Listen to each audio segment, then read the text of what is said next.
ஆண்டவராகிய இயேசு கிறிஸ்துவின் நாமத்தில் உங்கள் யாவருக்கும் என்னுடைய அன்பான வாழ்த்துக்கள். இந்த நாள் தியானத்தின் தலைப்பு அசையாது அழியாது, never obsolete, ever up to date. வாசிக்க வேண்டிய பகுதி பிலிப்பியர் 4ஆம் அத்தியாயம் முதல் 9 வசனங்கள். எனக்கு பிரியமும் வாஞ்சையுமான சகோதரரே, எனக்கு சந்தோஷமும் கிரீடமுமானவர்களே, பிரியமானவர்களே, இந்தபடியே கர்த்தருக்குள் நிலைத்திருங்கள். கர்த்தருக்குள் ஒரே சிந்தையாயிருக்க எயோதியாளுக்கும் சிந்திகையாளுக்கும் புத்தி சொல்லுகிறேன். அன்றியும் என் உத்தம கூட்டாளியே, அவர்களுக்கு உதவியாயிருக்கும்படி உன்னையும் வேண்டிக் கொள்கிறேன். அவர்கள் கிளமெந்தோடும் மற்ற என் உடன் வேலையாட்களோடும் கூட சுவிசேஷ விஷயத்தில் என்னோடே மிகவும் பிரயாசப்பட்டார்கள். அவர்களுடைய பெயர்கள் ஜீவ புத்தகத்தில் இருக்கின்றன. கர்த்தருக்குள் எப்பொழுதும் சந்தோஷமாயிருங்கள். சந்தோஷமாயிருங்கள் என்று மறுபடியும் சொல்லுகிறேன். உங்கள் சாந்த குணம் எல்லா மனிதருக்கும் தெரிந்திருப்பதாக. கர்த்தர் சமீபமாயிருக்கிறார். நீங்கள் ஒன்றுக்கும் கவலைப்படாமல் எல்லாவற்றையும் குறித்து உங்கள் விண்ணப்பங்களை ஸ்தோத்திரத்தோடே கூடிய ஜெபத்தினாலும் வேண்டுதலினாலும் தேவனுக்கு தெரியப்படுத்துங்கள். அப்பொழுது எல்லா புத்திக்கும் மேலான தெய்வ சமாதானம் உங்கள் இருதயங்களையும் உங்கள் சிந்தைகளையும் கிறிஸ்து இயேசுவுக்குள்ளாக காத்துக்கொள்ளும். கடைசியாக சகோதரரே, உண்மை உள்ளவைகள் எவைகளோ, ஒழுக்கம் உள்ளவைகள் எவைகளோ, நீதி உள்ளவைகள் எவைகளோ, கற்புள்ளவைகள் எவைகளோ, அன்புள்ளவைகள் எவைகளோ, நற்கீர்த்தியுள்ளவைகள் எவைகளோ, புண்ணியம் எதுவோ, புகழ் எதுவோ, அவைகளையே சிந்தித்துக் கொண்டிருங்கள். நீங்கள் என்னிடத்தில் கற்றும் அடைந்தும் கேட்டும் கண்டும் இருக்கிறவைகள் எவைகளோ அவைகளையே செய்யுங்கள். அப்பொழுது சமாதானத்தின் தேவன் உங்களோடு இருப்பார். இன்றைய மனன வசனம் சங்கீதம் 119:54. என் வாழ்க்கை பயணத்தில் உமது விதிமுறைகள் எனக்கு புகழ்பாக்களாய் உள்ளன. Your principles have been the music of my life throughout the years of my pilgrimage. பொல்லாத இறுதி நாட்கள் வந்துவிட்டன. இந்நாட்களில் நாம் திருவசனத்தில் ஊறி இருப்பதே நமக்கு ஒரே பாதுகாப்பு. முடிவு நெருங்க நெருங்க போர் வலுக்கிறது. பிசாசானவன் தனக்கு கொஞ்ச காலம் மட்டும் உண்டென்று அறிந்து மிகுந்த கோபம் கொண்டிருக்கிறான் என்று வெளிப்படுத்தல் 12:12 வாசிக்கிறோம். கிறிஸ்துவின் போர் ஆயுதங்களில் தேவ வசனமாகிய ஆவியின் பட்டயம் ஒன்றே தாக்கும் ஆயுதமாகும். தலைச்சீராவோ, அரைக்கச்சையோ, மார்பகத்திலே போட்டுக்கொண்டுகிற மார்க்க கவசமோ அல்லது பாதரட்சையோ, இவை எல்லாமே தற்காப்புக்குரியவை. ஆனால் எதிரியை தாக்கும் the only weapon of offense in the spiritual armor is the word of God. தேவனுடைய வார்த்தை. தாக்குகிற ஒரே ஆயுதம் தேவ வசனமாகிய ஆவியின் பட்டயம் ஒன்றுதான். கடவுளின் மக்களை அவரது வார்த்தையை சந்தேகிக்க செய்வதே ஆதி முதல் பிசாசின் சதியாகும். தேவன் சொன்னாரோ என்று ஒரு கேள்வியை கிளை எழுப்பிவிட்டான். அங்கே சந்தேகம் பிறந்தது. அறிவு பெருகிய இக்காலத்தில் விஞ்ஞானத்தையும் தொழில்நுட்பத்தையும் கொண்டு கிறிஸ்தவர்களுக்கு வேதத்தின் மீது உள்ள எளிய விசுவாசத்தை அசைக்க பிசாசு முயன்ற வண்ணம் இருக்கிறான்.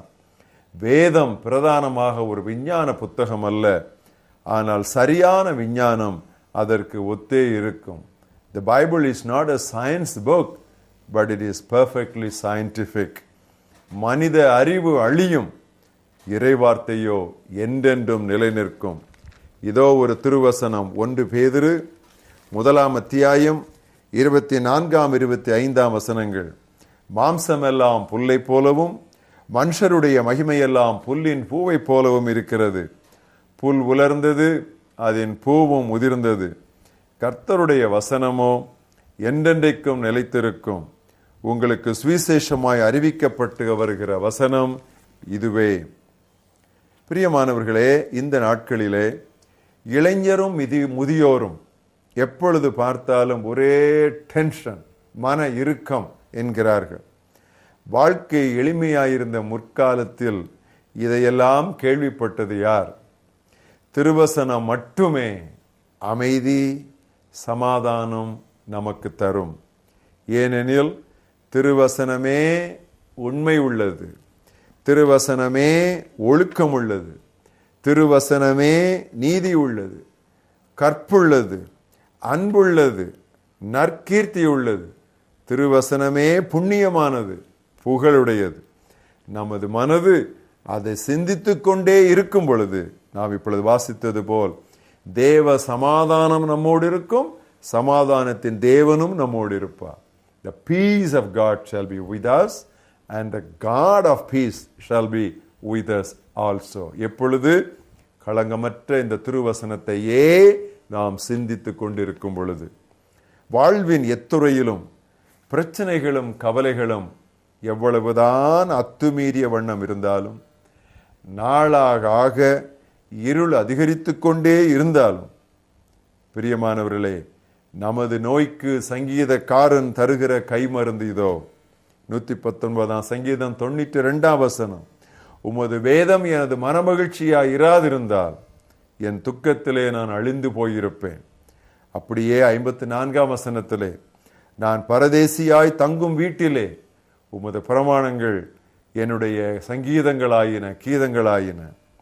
வெள்ளம் வருகிறது, புயல் வீசுகிறது, அசையாதவைகள் நிலைத்திருக்கத்தக்கதாக கடவுள் பூமியையும் வானத்தையும் இன்னும் ஒரு தரம் அசைத்து கொண்டிருக்கிறார். ஆனால் திருவசனமாகிய கற்பாறையில் நாம் நம்முடைய வாழ்வும் ஊழியமும் அடித்தளமிடப்படாவிட்டால் அந்த அழிவை நாம் அளவிடவே முடியாது. எனவேதான் வசனத்திலே வாசிக்கிறோம், எபிரேயர் 12 25 முதல் 27, பேசுகிறவருக்கு நீங்கள் செவி கொடுக்கவும் என்று விலகாதபடி எச்சரிக்கையாயிருங்கள். ஏனெனில் பூமியிலே பேசினவருக்கு செவி கொடுக்க மாட்டோம் என்று விலகினவர்கள் தப்பி போகாமல் இருக்க, பரலோகத்திலிருந்து பேசுகிறவரை நாம் விட்டு விலகினால் எப்படி தப்பி போவோம்? அவருடைய சத்தம் அப்பொழுது பூமியை அசைய பண்ணிற்று. இன்னும் ஒரு தரம் நான் பூமியை மாத்திரமல்ல வானத்தையும் அசைய பண்ணுவேன் என்று இப்பொழுது வாக்கு செய்திருக்கிறார். இன்னும் ஒரு தரம் என்கிற சொல்லானது அசையாதவைகள் நிலைத்திருக்கத்தக்கதாக அசைவுள்ளவைகள் உண்டாக்கப்பட்டவைகள் போல மாறிப்போகும் என்பதை குறிக்கிறது. எனவே ஆண்டவர் தம்முடைய வார்த்தையில் சொல்லப்பட்ட காரியங்களிலே நம்முடைய வாழ்க்கையும் ஊழியத்தையும் நாம் அடித்தளமிட்டுக் கொள்ளுவது ஒன்றே இவற்றிலிருந்து தப்பித்துக் கொள்ள ஒரே வழி. மக்களோ ஆரோக்கியமான உபதேசத்தை விரும்பாது சத்தியத்திற்கு பதிலாக கதைகளை விரும்பும் காலம் வந்துவிட்டது. நாமோ வசனத்தை பயிற்சிவித்துக் கொண்டே, பறைசாற்றிக் கொண்டே, அதிலேயே பரவசப்பட்டு கொண்டே இருக்க வேண்டும். நமது பிரச்சனை என்ன? ஆன்மீக பிரச்சனையா? Is it a spiritual problem? நம்முடைய பிரச்சனை என்ன? அரசியல் பிரச்சனையா? Is it a political problem? நமது பிரச்சனை என்ன? அது சமுதாய பிரச்சனையா? Is it a social problem? எத்துறை பிரச்சனை என்றாலும் அதற்கு பதில், போதுமான பதில், முடிவான பதில் திருமறையில் உண்டு. இது ஒருபோதும் பழமையாய் போவதில்லை. மனிதருக்குள் கிறிஸ்து எப்படியோ அப்படியே புத்தகங்களுக்குள் பைபிளும். இறை நூலானது ஒரு புத்தகம் மட்டுமல்ல, அது புத்தகங்களுக்கெல்லாம் இறைவனாம். The Bible among books is what Christ is among men. The Bible not only is the book of God, but it is also the God of books. வேதத்திற்காக ஆண்டவருக்கு ஸ்தோத்திரம். என் வாழ்க்கை பயணத்தில் உமது விதிமுறைகள் எனக்கு புகழ்பாக்களாய் மாறின. எங்கள் மகாபெரிய தேவனே, அசையாத அழியாத உம்முடைய வார்த்தைக்காக நாங்கள் நன்றி சொல்லுகிறோம். எங்களை நம்பி அந்த திருவார்த்தையை எங்கள் கரங்களிலே கொடுத்தீரே, நாங்கள் உமக்கு நன்றி சொல்லுகிறோம். எங்கள் வாழ்க்கையை, எங்களுடைய ஊழியத்தை அசைக்க முடியாத அழியாத இந்த அடித்தளத்தின் மேலே நாங்கள் கெட்டிக்கொண்டு போக கர்த்தர் உதவி செய்ய வேண்டும் என்று நாங்கள் செபிக்கிறோம். கட்டுக்கதைகள், புனைக்கதைகள் மீது எல்லாம் ஒளிந்து போகும். ஆனால் உம்முடைய திருவசனம் மாத்திரம் நிலை நிற்கும். கர்த்தாவே, இந்த திருவசனத்தை நாங்கள் அசட்டு செய்யாதபடி காலையும் மாலையும் இந்த திருவசனத்திலே பிரியமாய் தியானமாய் இருக்க நீர் எங்களுக்கு உதவி தாரும். அப்பொழுது மட்டுமே நாங்கள் நாளொரு மேனியும் பொழுதொரு வண்ணமுமாய் நாங்கள் வளர முடியும். அந்த ஆசீர்வாதத்தை நீர் எங்களுக்கு தாரும். இயேசு கிறிஸ்துவின் நாமத்தில் ஜெபம் கேளும் எங்கள் ஜீவனுள்ள பிதாவே, ஆமென்.